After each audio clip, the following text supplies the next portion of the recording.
नमस्कार, मी अरुंधती शेटे. इन सोलापूर न्यूजच्या बातमीपत्रात आपलं स्वागत. सुरुवातीला एक नजर ठळक घडामोडींवर.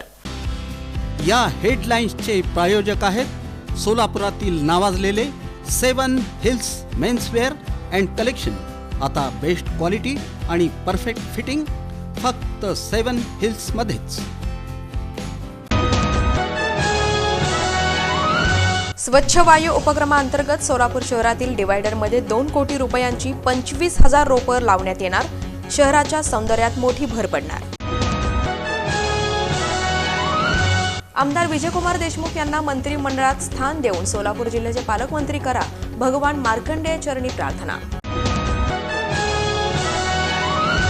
मराठा सेवक सरपंच संतोष देशमुख यांच्या हत्येतील आरोपींवर कठोर कारवाई करा, सकल मराठा समाजानं केली मागणी.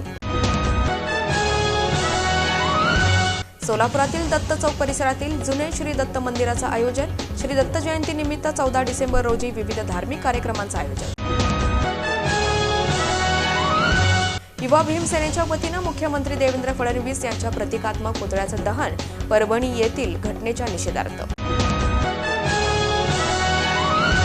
आणि राज्य हौशी नाट्य स्पर्धेत सोलापूर केंद्रातून विक्रमाचा घातांक क्ष या नाटकाला प्रथम पारितोषिक. अखिल भाविक वारकरी सांप्रदायिक मंडळाचं सादरीकरण.